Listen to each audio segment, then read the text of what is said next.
Good evening from London, wrestling fans. I'm your host, Ben Allison, and you are listening to Wrestling Republic's daily broadcast, your one-stop shop for pro wrestling insight, news, and reviews on a daily basis. We're just hours away from AEW's Double or Nothing pay-per-view, where the four pillars will be battling to win the AEW Championship. The Elite will reunite as they take on the Blackpool Combat Club in Anarchy in the Arena, and a lot more will be going down. But joining me to discuss all of this and a lot more, we firstly got the co-host of the podcast, Clark Taylor. How are you today, Clark? I'm doing well, my friend. It's a marathon weekend of wrestling, and it's still going. It's awesome. We got Double or Nothing tonight. Basically the second biggest show of the year for AEW, and we'll see if they can deliver. I'm excited to talk about it. And you know me, I love Vegas, so anything going on in Vegas, I'm ready to go. I'm excited. I'm shocked at myself that I didn't decide to drive this morning. Absolutely. I'm shocked that you didn't either. But I mean, we still got to see if your prediction comes true, Clark, because of course there's some fears about AEW Double or Nothing tickets, or the event still isn't sold out. But Clark, you said, well, it was over a week ago now, you said they should not worry because they'll sell out in Vegas. Even if it'll be a slightly more casual fan base, that will happen. And today's the day where we find out if it's true or not. But also joining us to talk about all of this and more, the head of opinions, Anthony Ricciardi. How are you today, Anthony? Doing all right. It's the third pay-per-view of the weekend for me. Impact was great on Friday. WWE delivered yesterday, and I'm going to see AEW tonight. So I'm looking forward to it.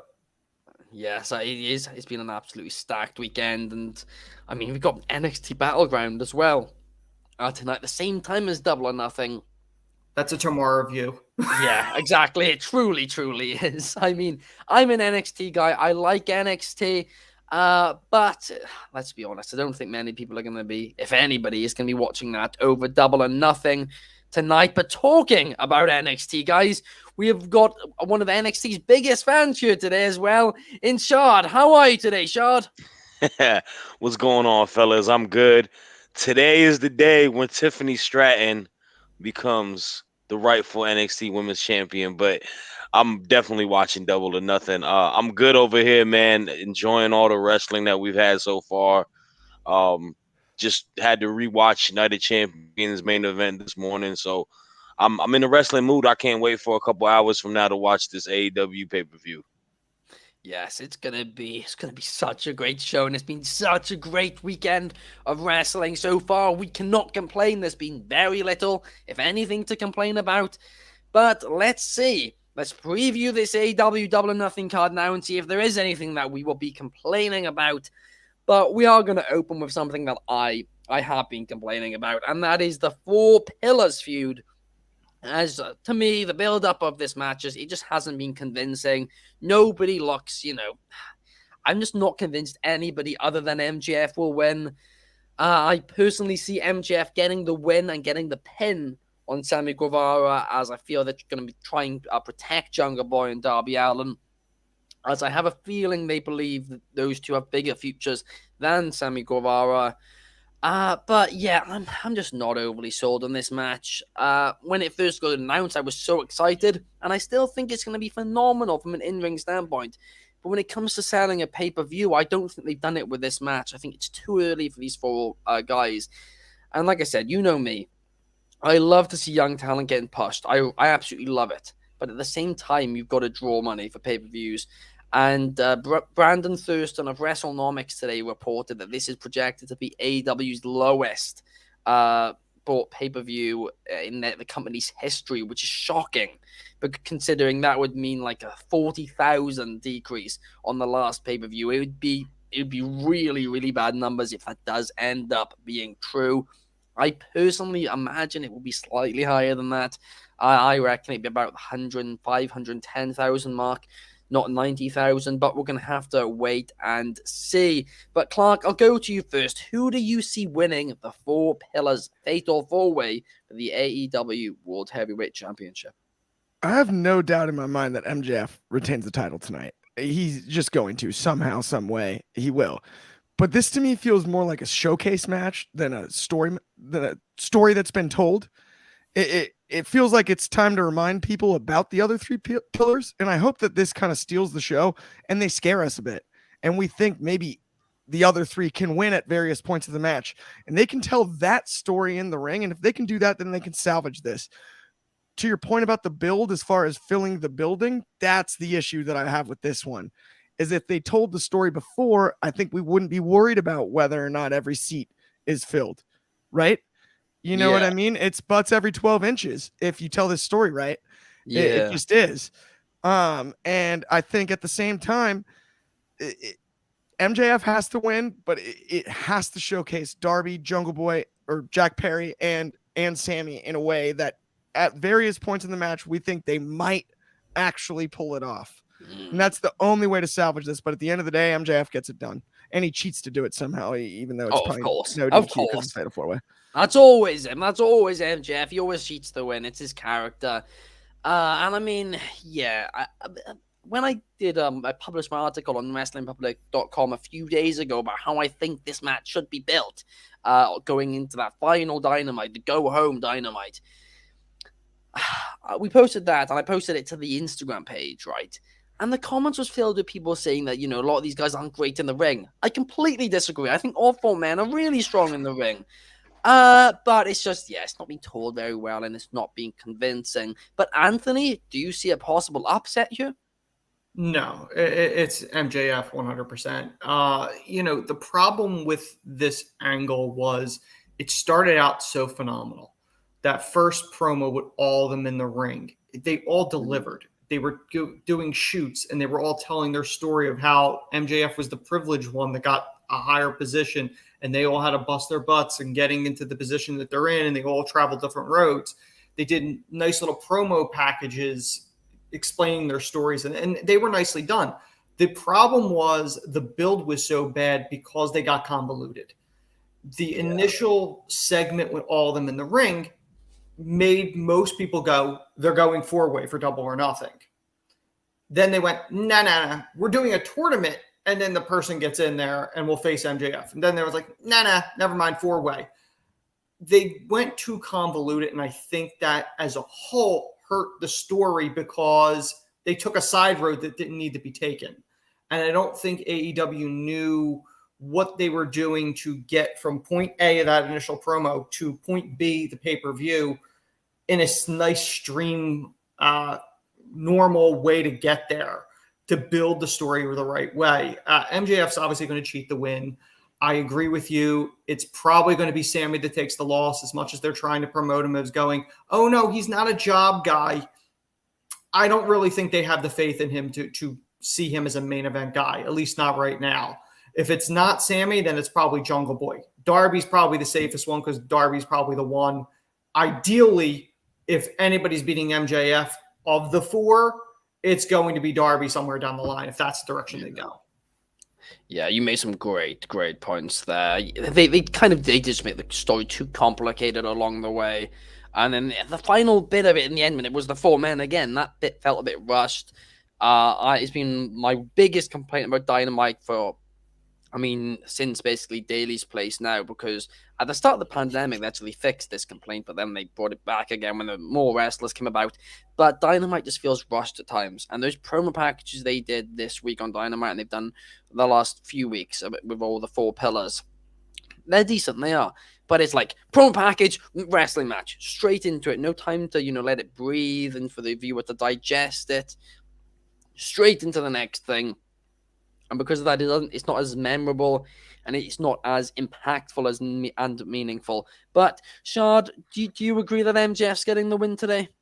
Yeah, I don't see any of the other pillars having a fighter's chance tonight, getting that title off of MJF. I think MJF hasn't even scratched the surface on his reign, so it wouldn't make a lot of sense for him to lose it tonight. And I don't think any of the other competitors have been built for me to believe that they could take the title off of him.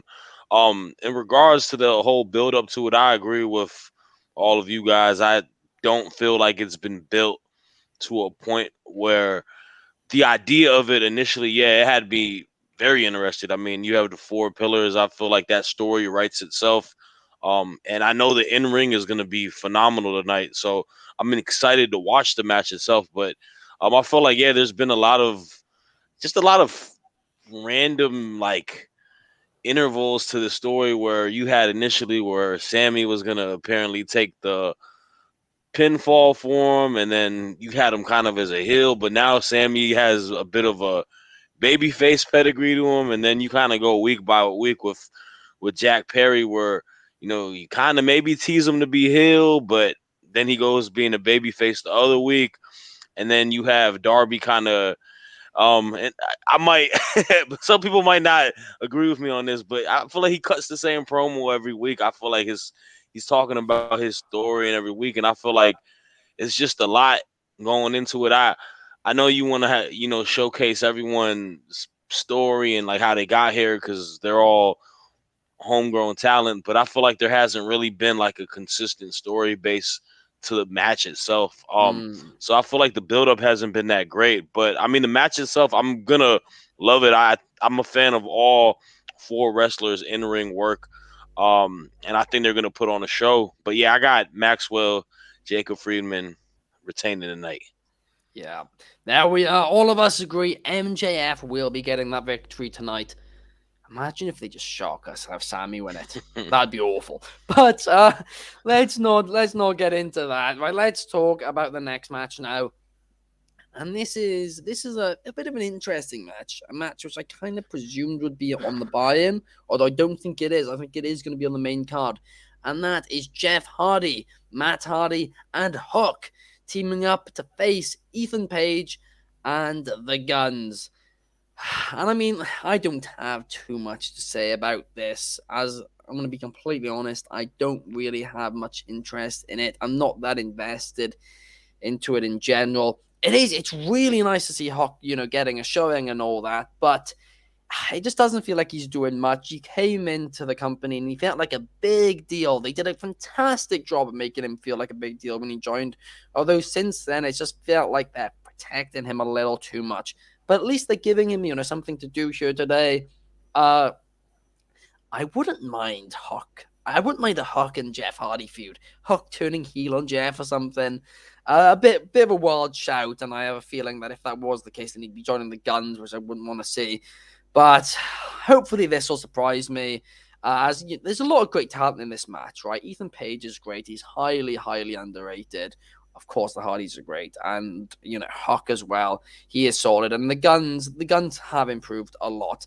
But Clark, what do you think heading into this match, and who do you see winning this one? I think you made a lot of great points there. I mean, Ethan Page is world class. He's awesome and often overlooked. And I actually think the Guns during their title reign improved enough that they showed me something. And that was nice to see. It's always great to see the Hardys back together, but I gotta admit, I'm a Hookamaniac. And I think Hookamania is gonna run wild in this match. And I've got Hook pinning one of the Guns or tapping them in the old red rum. And I mean, Hookamania continues to run wild. I think, he's so young that's part of the reason that, you made the point about him being a little bit overprotected. I think that's part of it, but the charisma is undeniable. Oh, yeah, sure. It is. It's there, and he doesn't even have to say anything. And here's the funny part. I actually think, given how great of a talker his dad is, when we get to the point where Hook talks, he'll be awesome on the microphone. Taz that's his dad.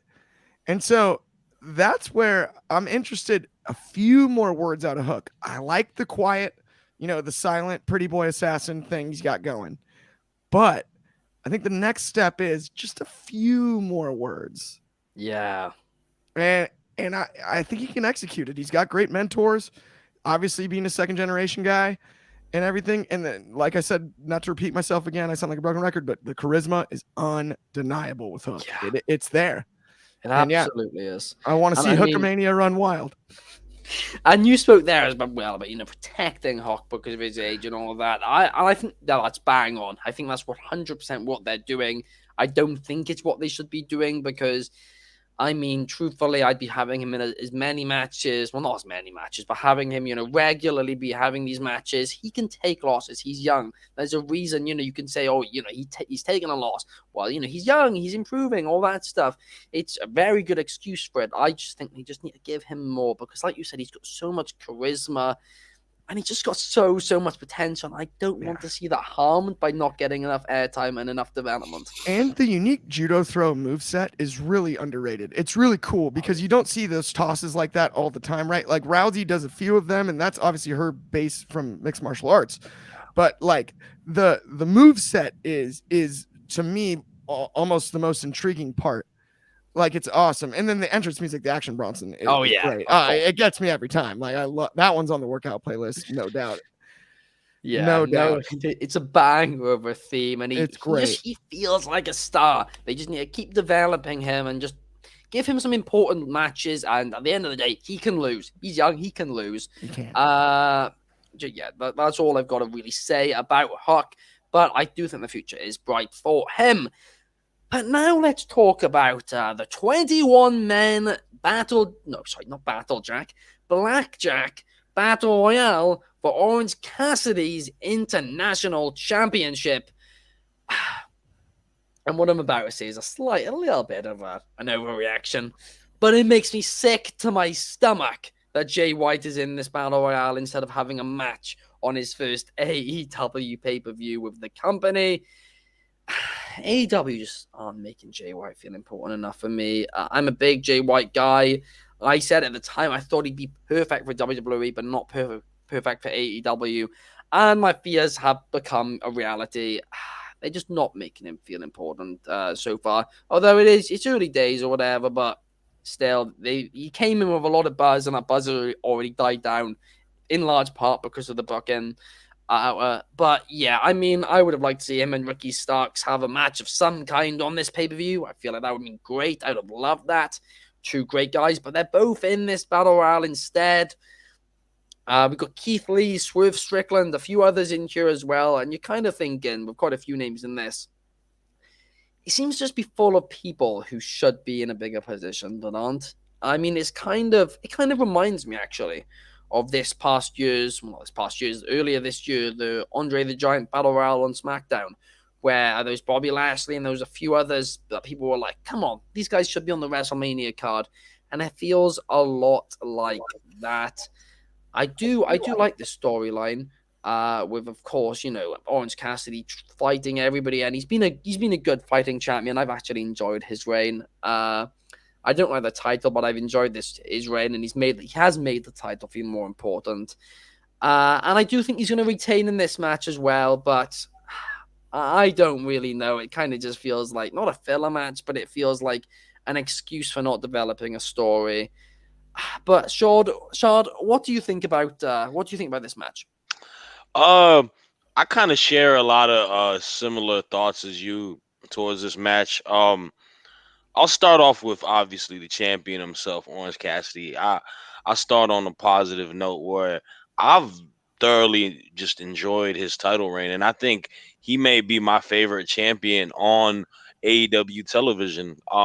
This is me being very vocal when they initially created the title, where I was like, why do we have another title? What's the point of another title? Then you change the title name, all of that. But I've actually really enjoyed Orange Cassidy. I find it like very much of an oxymoron where people consider him a very troll character, a very, the unserious kind of the, Joe Cool, Snoopy personality.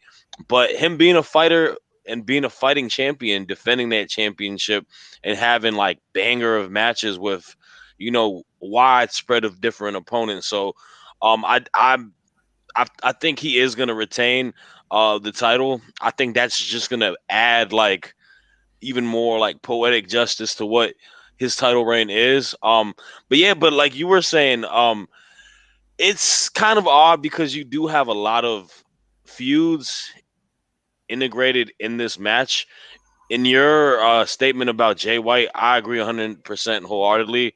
I feel like you being able to, as AEW, to sign Jay White as the biggest free agent in the market and having his debut pay-per-view match in a battle royal where he might, I mean, if he doesn't win, it seems like a very, you know, lost cause in a opening pay-per-view, and how important that he should be booked and how strong of a wrestler he is, and character he is. I don't like that. But yeah, you have him and Ricky Starks having their feud, but they're in a battle royal, so I know there'll probably be some shenanigans between themselves, and that'll forego the feud. You have a lot of tag teams in it. The Lucha Brothers are in it. You got like Lee Moriarty and Big Bill in it. You have yeah, you got Keith Lee, Swerve. I feel like a lot of these guys could have an opportunity with the feuds that they have. Like I would love to see Keith Lee and Swerve have their feud built up and having a pay-per-view match by now. So I mean, it's I mean, gone on, I like, what is it, 7 months now, their feud? And it's still, yeah, and we haven't got a payoff on anything. And I'm itching for that match. I want that match so much. I'm a huge Swerve is my favorite heel in AEW, and Keith Lee is Keith Lee. We not much to say about how great of a wrestler he is. So, but overall, I mean, I'm not the biggest Battle Royal fan, so it is whatever to me. But I'm excited for Orange Cassidy to just add the cherry on top to a very fun title reign he has. in 2019, I said there was 2 guys who was going to be the future of this business, and one of those guys is now in NXT and is known as Carmelo Hayes. I was Christian Casanova at that time, and the other guy is now in AEW, and that is Lee Moriarty. And you just mentioned him there, and it really is frustrating to me the fact that they've not really done much with him, because he's such a talent, and he's got such a creative mind as well. I really hope they find something for him soon. He was my favorite independent wrestler a couple years ago, man. He was having banger matches on the indies. It's crazy to see how like you could have put him in the position where you should have Wheeler Yuta in the Blackpool Combat Club or add him to it. Like the dude is like so good technically as a wrestler, and he's got like the image. He don't have to talk too much. You could just let him be a killer, but it is what it is. Yeah, no, absolutely. I mean, he had the match with CM Punk as well. I thought the future could be so bright for him, and it should be. It's at no fault of his own. He's done great. Every chance he's had, he's killed it. But oh well, it's just one of those things, and hopefully he will get that, because he's still young. He is still young. But now let's talk about another young talent, and that young talent is Jade Cargill, who will be defending the TBS Championship against Taya Valkyrie tonight.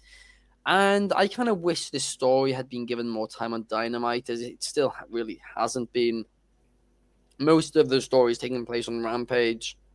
And I do think there's a possibility that Jade Cargill's historic TBS title reign could come to an end tonight with Taya getting a shock victory.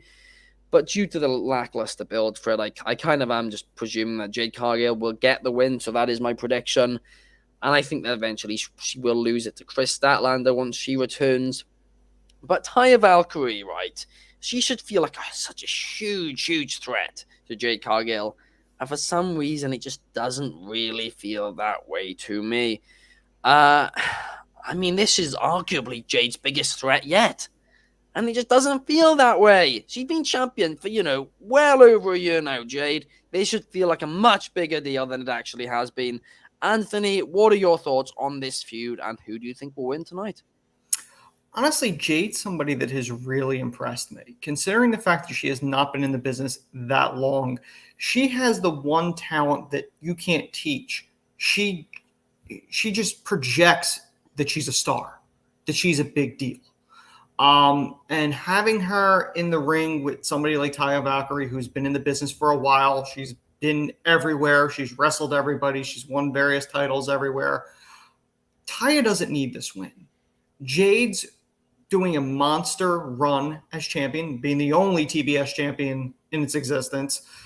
I think it's 50-something wins or defenses of the title, 60. Something like that. 60? Yeah. So realistically, I'd have her beat Taya. That adds to the prestige of the title. That adds to Jade. I've said this before. My opinion is I would have Jade go up to 99 and she goes for 100th defense. And that's when she gets beaten for the title, because it makes somebody, it builds an additional feud going, you've cost me my 100th defense. And the person I would have beat her is Willow. I think Willow could benefit from this more than Taya can. Taya, it's another belt to her resume. She doesn't really need this. I think you push Jade, have her hold it for a while longer. Willow's the one I would have beat her. Yeah. I mean, Willow is a hell of a talent. She is amazing. And I do like that 99 idea as well. That would be cool. I mean, the only thing about that, though, is, well, actually, no. This is what they should do. For the 98th defense, it should be against Anna Jay, because isn't she 99 in the Dark Order? She should, back in the day, so to get 99, she should be Anna Jay. That would be a funny throwback. If you wanted to do it, honestly, build it to the point where she's going for her 100th defense at All Out. That's what I mean. You have time to do it, and I think you could probably pull it off. Yeah, no, that would be great. I mean, they really have rushed the way to 60. I think she defeated. I'm gonna be honest, I didn't actually watch Rampage when this happened a couple of weeks ago. I think it was. But apparently, she beat a few people in the same night, like just a few squash matches in a row or something. In order, 3 in a row to get her 260. But yeah, I really do like the Willow shout. I think Chris Statlander is another one as well, but either or would be brilliant. But yeah, now let's talk about the other women's match on the card, and that is for the AEW Women's Championship, as Jamie Hayter will be defending against Toni Storm. And Jamie Hayter is going into this match injured, as confirmed by Tony Khan. If because of that, Jamie does have to lose the title, she's had, I'm going to say it, arguably the worst reign out of any, AEW Women's Champion, out of no fault of her own. It's felt secondary to the, the Outcast storyline. She's even, as champion, felt secondary to Britt Baker still. The booking's been awful. I spoke about it a couple of months ago about she should not be ringside holding that title when Britt Baker's in the ring. It makes it look like she's holding that title for Britt Baker. She should be on commentary, right? And this has been a long-standing thing in professional wrestling, that the champion doesn't stand ringside holding their title, supporting somebody else. It's been a long-time thing, right? I compared it to Roman Reigns, and there's so many comparisons you can make over the years. But I really, really do hope that Jamie doesn't lose tonight, even though, yes, she is slightly injured. But here's the thing. She's been injured for a few weeks now, right? And I believe this match was announced after the injury happened. So, because of that, I'm predicting that Jamie will win. As if she was losing the title, or they thought that she would be, I think they would have picked Saraya for this match instead of Toni Storm. So, because of that, I am predicting Jamie Hayter tonight. I think this match will be a good match, but there's just been absolutely zero story here. There's been obviously the storyline between the Outcasts and the Originals and all that. But in terms of an actual story between the two, there's not been much. It feels like they're just flying on the past between the two, and I'm not particularly a fan of that. I think the booking for it's lazy, and because of that, a lot of people in the internet wrestling community they're just not excited for this, and it's a real shame because these two are just so great together, and I'm sure it's going to be a fantastic match. But Clark, what do you think about this one, and who do you see walking out as AEW Women's Champion? I think you made a lot of great points, and it's a shame what's kind of happened with Jamie Hayter's reign, because I think she was so deserving of it. I was at All Out 2022 during the 4-way, and everybody in that whole building, I was in the second row, everybody in that building wanted Jamie Hayter to win that match. Now, the pop for Toni Storm was cool. It was great. She went right over to the corner by where we were sitting and held the belt up. I've got an awesome picture of it. It was an iconic moment. Given their history together, I expect this match to actually over deliver on our expectations, but finish wise, I'm a little nervous.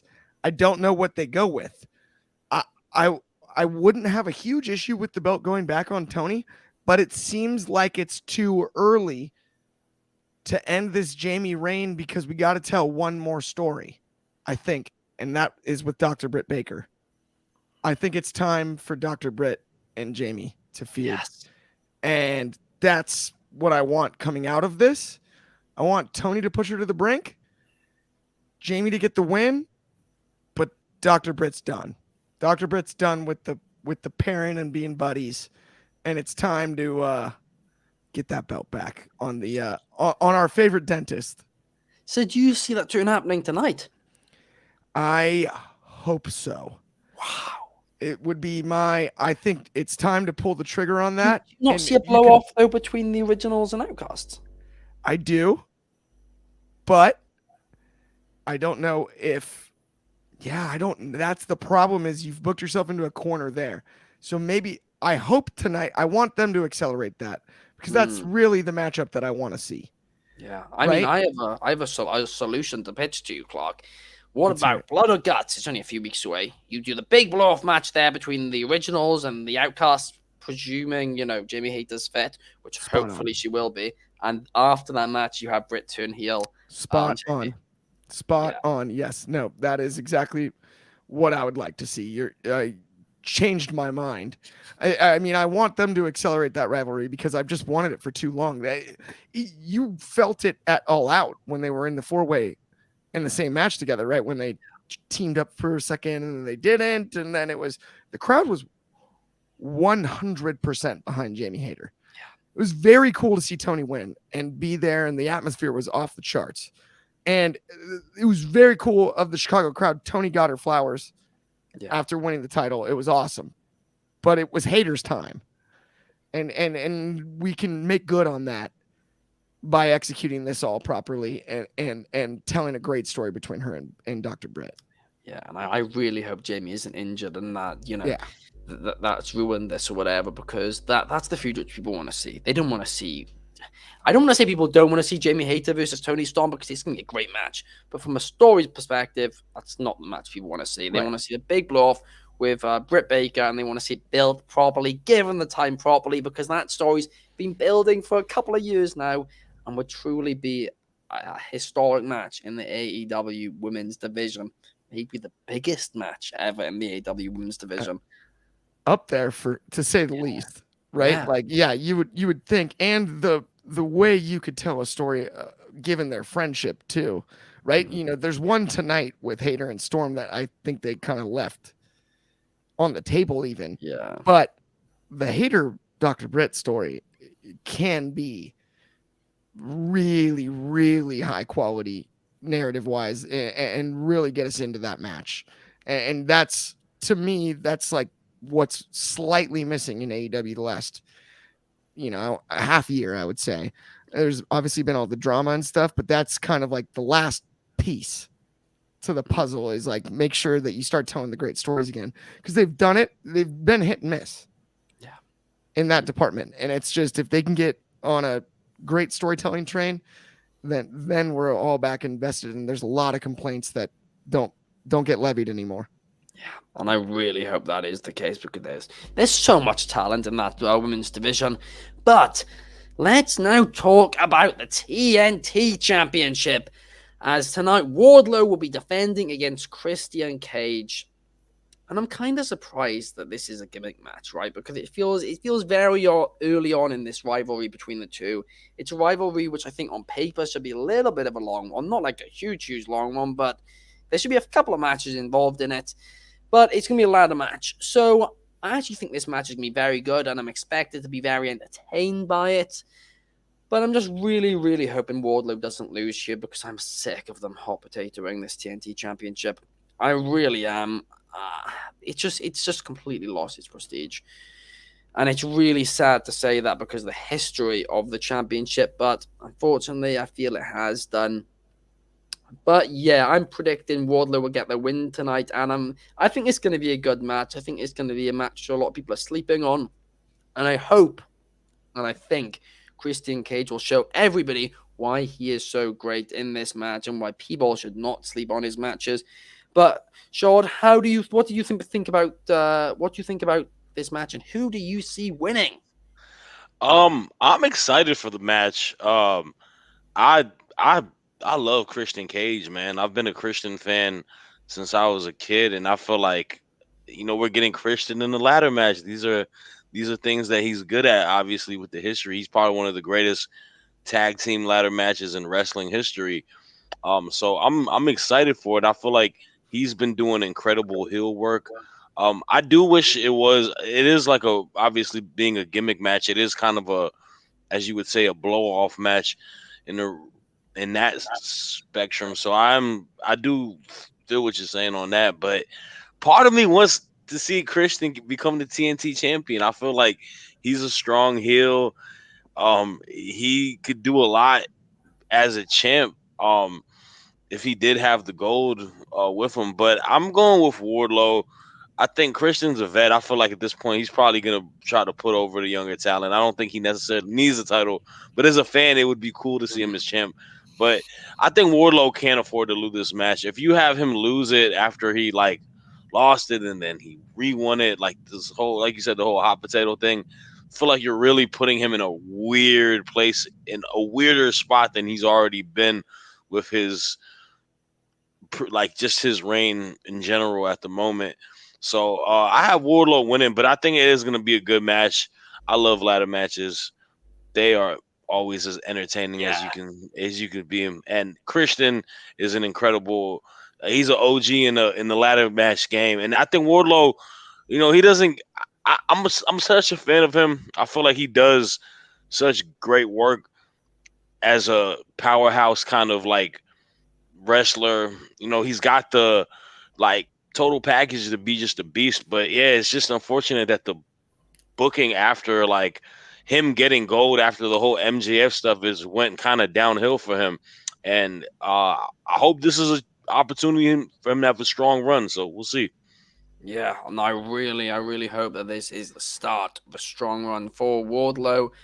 And yeah, hopefully this match will be good tonight. I think it's one of those matches which, on paper, isn't too exciting, but there's just not been that much of a build for it. But I'm hoping it's one of the ones which will surprise us, as it really needs to. Because then a few matches on this card really need to, if we're being brutally honest. But talking about another one, which really certainly does need to surprise us, is the AEW World Tag Team Championship match, as FTR will be defending against Jeff Jarrett and Jay Lethal. And I'm still not overly happy about Jeff Jarrett getting consecutive tag title shots in AEW at pay-per-views, and a third title shot in the past 3 months. Just tag team title shot. That's not even including the international title shot Jeff Jarrett got. I mean, I don't know why Jeff Jarrett suddenly now owns the AEW tag team division. I don't get it at all, to be honest. But surely FTR are going to get the victory in this one. I'm hoping it'll be a fun match. I really am. And then I hope onwards and upwards from here for the tag team titles, because they have such a stacked tag team division. And I don't know why this is happening. I'm going to be brutally honest. I don't. But Anthony, what do you think about this? Do you see FTR getting the victory? This is the thing. I have nothing but respect for Jeff Jarrett and what he's done in the business. When I first started watching wrestling, he was in WWF and went to WCW and obviously the TNA and everything like that. He should not be wrestling on weekly wrestling television in 2023, let alone battling for a tag title shot. Tag title. It makes no sense to me whatsoever. AEW's roster is stacked with talent. Yet every week they find time to put Jeff Jarrett in a match or a segment or whatever, and yet they have other talent that doesn't get any airtime at all. I like Jay Lethal. I love FTR's probably one of the best pure tag teams going in the business, if not the best. I hate the way they shoehorned, they put Mark Briscoe in this. This is more about Mark Briscoe than it is about the tag titles. The way they've built this, it's more about Mark than anything else. This is probably the worst booked story going into the pay-per-view for me, because it makes no sense, and I don't understand why they're doing it. FTR should win this. Would it shock me if they do a swerve and have Jarrett and Lethal win it? I don't know. This is like their second or third time battling for these titles, so who knows? Maybe they will. They shouldn't. FTR should win it. FTR should be done with this convoluted group that no one cares about. I don't know if they're going to be, though. No, I do agree. I feel bad for FDR. They're so good. They basically confirmed they're retiring in 3 years' time. Why are we wasting them on this? It frustrates me. I mean, Jay Lethal is brilliant. And Jeff Jarrett, he's been entertaining over the years. He has been. But it's his third tag team title shot now. I don't know why. They competed in a triple threat match in the last pay-per-view as well for the titles with the Guns. It just makes no sense. This AEW tag team division does not feel the same as it once felt, and it's quite sad. But let's talk about something a bit more positive. Let's talk about the unsanctioned match between Chris Jericho and Adam Cole. And this is one of the few matches on the card which I feel has been built really well, actually. Truthfully, at the start of the feud, I wasn't really looking forward to it too much, but the match between the two. But at this point, I'm sold on it. It's been great. And I mean, of course, last year we saw Jericho and Eddie Kingston have a match, which I kind of felt similar about. I was like, I don't really care about this. I don't think it's been that great of a match. And it was a banger. It completely shocked me. And I'm hoping this will be the same today as well. It's an unsanctioned match, so I think it's going to be a lot of fun. I'm not a fan of Sabu being involved. I don't know why he's involved anyway. And of course, with everything he said in the past coming up now, it's quite frustrating, honestly. But I also don't know why he's an enforcer either. Why do you have an enforcer in an unsanctioned match? It's just all a bit confusing. I hope he ends up not being there tonight, to be honest.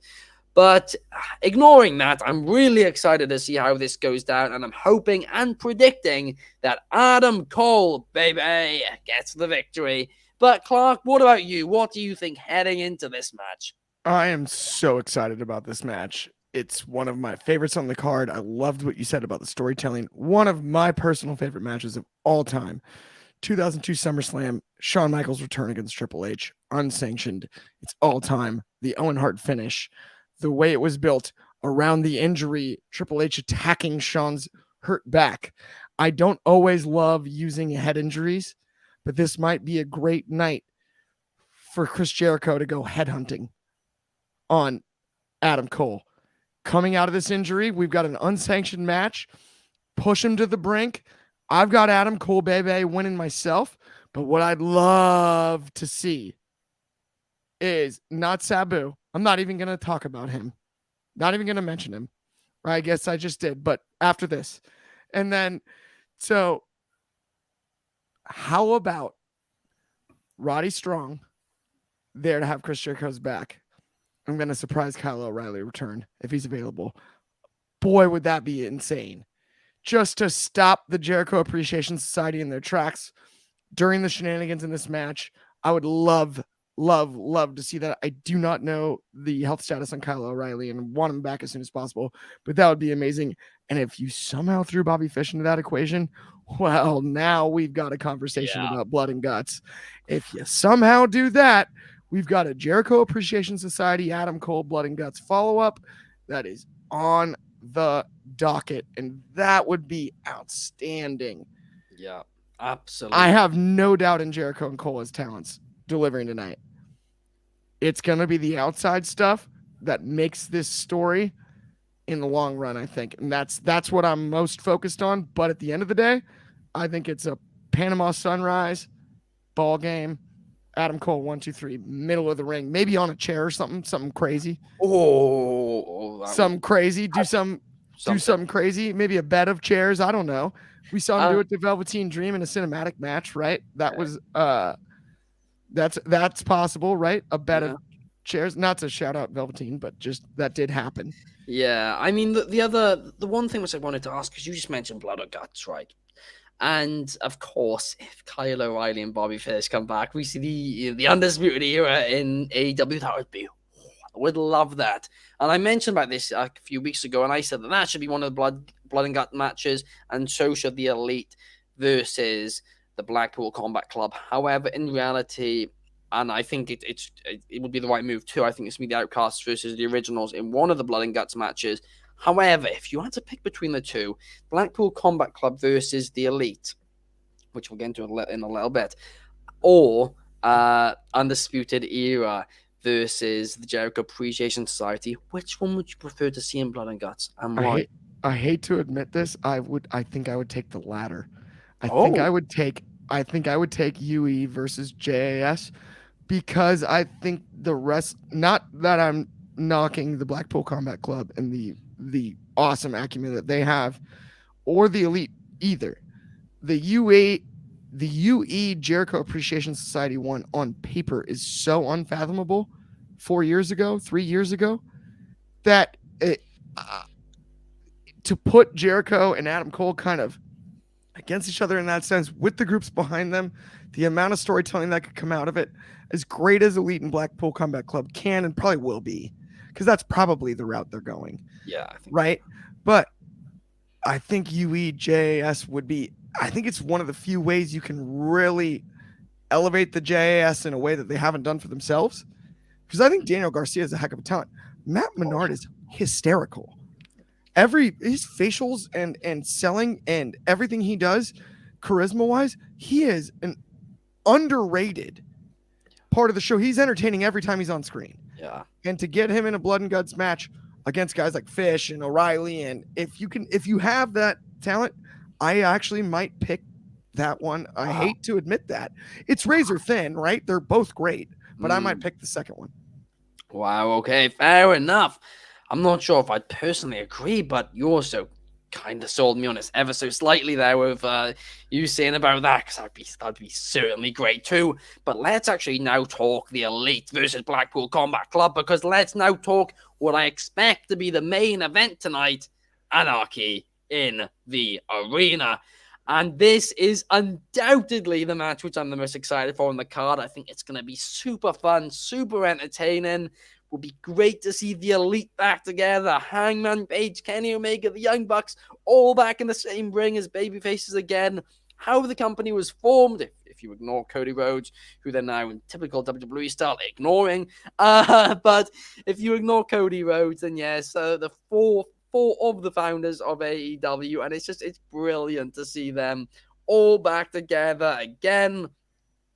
But I don't think it's going to matter, because I think the Blackpool Combat Club will get the victory after help from Don Callis with Konosuke Takeshita.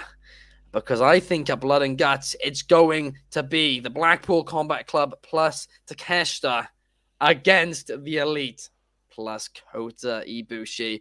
I don't know if Kota Ibushi, maybe, he might come out and help even the odds tonight. I don't know. I don't think he will. I think that's going to be in a couple of weeks' time. But I think that's the route they're going to go. And I think that Kota Ibushi will be joining up with the Elite for what will be an absolutely incredible blood and guts match if that happens. And I would absolutely love that. But yeah, for tonight, my prediction is the Blackpool Combat Club. But, Shad, what do you think about this match, and who do you see getting the victory? I am super excited for this match. For pretty much a lot of the same reasons as you mentioned. I'm loving I love the Blackpool Combat Club. I feel like they're one of the most like fascinating factions and on the major wrestling promotions, and probably the most fascinating one in AEW. I feel like they have like just the cerebral like killer instincts, and just how great all of them are as in-ring wrestlers, but just this heel version of them. And I love heel Danielson. I remember I loved him when he was heel Daniel Bryan when he had that run in WWE. I think they're doing a lot of great stuff. And then yeah, the matchup with just the turn that Don Callis had on Kenny a few weeks ago. It's one of those shocking ones. And I got BCC winning. I could actually see what you said happening. I feel like they've kind of teased a little bit of Takeshita becoming a person that may join BCC. Him and Danielson are like, I feel like he views him like as a mentor. I could see them getting him to go to the dark side and joining them. But I feel like BCC is gonna win. I feel like we're gonna lead to something. This isn't the end of this feud between these two groups. So I got Blackpool Combat Club winning this one. Yeah, absolutely. Oh, it's going to be such a fun match. It Yeah. really will be. I'm so excited. But Anthony, what about you? Who do you see getting the victory? I mean, this match has to be exactly what the name is. It needs to be anarchy. It needs to be an all-out war. That's what it needs to. That's what it needs to be, especially if this is closing the show. I've been saying for weeks, from Don Callis doing his initial flop in the ring with Hangman, I think Don Callis was not only going to turn heel, I think he's the invisible hand behind Blackpool Combat Club. The heel status of them, it reeks of Don. And they've purposely made it so that every time, since the turn, he's had zero interaction with them. And I think that's done on purpose because I think the reveal was probably going to be tonight. I agree with you. I think it's going to be tonight. I think Blackpool's going to end up winning because I do think this doesn't end tonight. This leads to blood and guts. Whether or not Takeshita's in it, I don't know. But I do think Don's going to play a role tonight, costing his former protege, Kenny Omega, the match. I do think that's probably what's going to happen. Yeah, no, I agree with you there. And like you said, it needs to be anarchy. It needs to be violent and it needs to be super, super fun. But Clark, what about you? Who do you see winning? Do you agree with us? And are you predicting Blackpool Combat Club? So it's really funny. I'll get to my prediction, but you guys made some awesome points. But you know me, I love Vegas. And this one's at T-Mobile Arena. And there's some tunnels over there to T-Mobile Arena. And there's some casinos. I would love for this version of Anarchy in the Arena to start in a casino. Almost Ocean's 11-esque. They're fighting around the slot machines. Boy, would I love that. And then they fight into the arena. That is, I think, how you push this concept to the next level. They did an amazing job during the pandemic with Stadium Stampede. They've done an amazing job with last year's Anarchy in the Arena. The image of Eddie Kingston walking out all bloodied. I mean, come on. We will never forget that. And T-Mobile is such a great venue right there on the strip. Maybe on the new monorail that runs up the length of the Vegas Strip too. Maybe some fighting there. Maybe somebody gets on the train. That'd be hilarious as well. And then we all end up back in the arena. I want to see that. At the end of the day, I don't want to say unfortunately, but I do agree with you guys on the Blackpool Combat Club taking the win in this one. I would love to see it go either way, depending on how they execute it. Personally, I'd like the Elite to win if I was booking it, but my gut tells me that the end result is a Blackpool Combat Club victory, likely isolating either a Young Buck or a Kenny somewhere in that arena amongst the Anarchy and getting a finish. I love the creativity with the casino pitch, but unfortunately it is called Anarchy in the Arena, not Anarchy in Vegas. So don't get everybody's hopes up. I unfortunately don't. I love it. I love it because to fight right into the arena as well. That would be just. It's possible, right? If it starts early, then I mean, because that's how you kind of enter T-Mobile is through the tunnel through the casino. So it'd be interesting if somehow it kind of started in the casino. I just would love to see them utilize all the resources at hand, right? Yeah. I mean, it's not. I don't want to get everyone's hopes up, but I would just that'd be fun to see. Yeah, I don't know if it'd be possible, but if it would be, that'd be certainly something super super fun. Knock a bunch of chips off a table would be hysterical. I would be all for that. Pull the crank on a slot machine somehow walking by. I mean, come on. Moxley gonna get bled by a poker chip or something. By a poker chip, yes. With a poker chip. I would have the finish. I would actually have the finish if you're going to do it in the casino. I'd have Don dressed as an old woman on a slot machine, and he pops up and just takes out Kenny with a screwdriver. Yes, exactly. I would have him dressed as an old woman.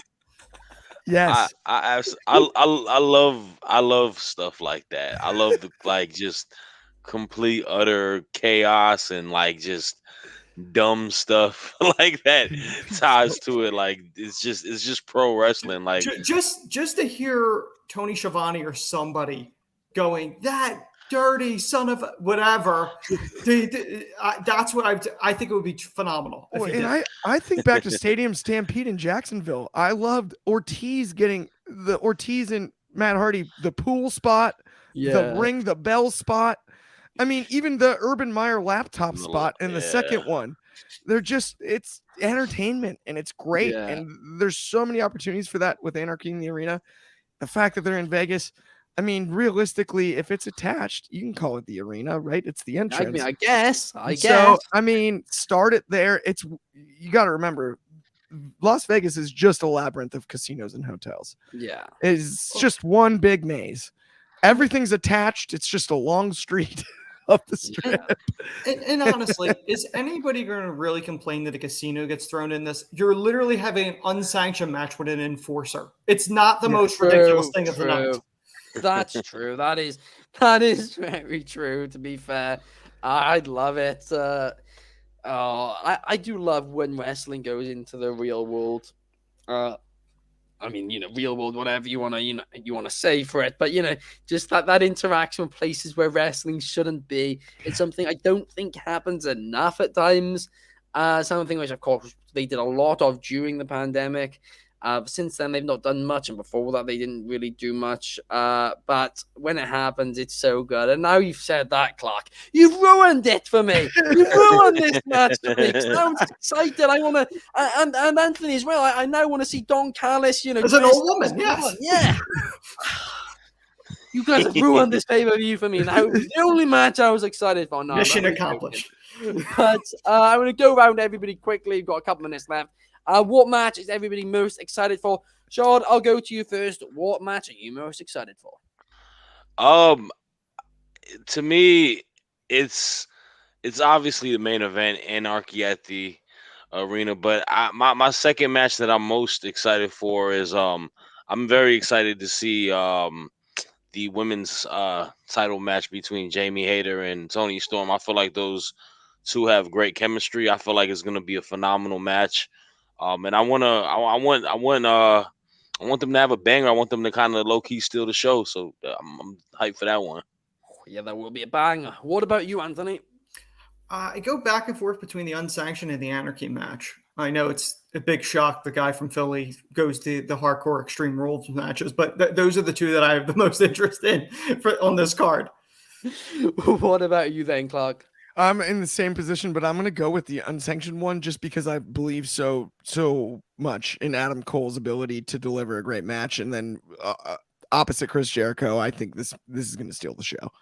Oh, yeah, but I mean, it is. There's a few good matches. There's also a few, matches which I'm not caring about so much. But I really do hope this pay-per-view delivers. There's question marks about it, but it's time for it to deliver, right? If they end up putting on a really good pay-per-view, even if it doesn't sell as well, it'll prove a lot of doubters wrong and all that. And then maybe they'll sell a lot of pay-per-views on demand or whatever.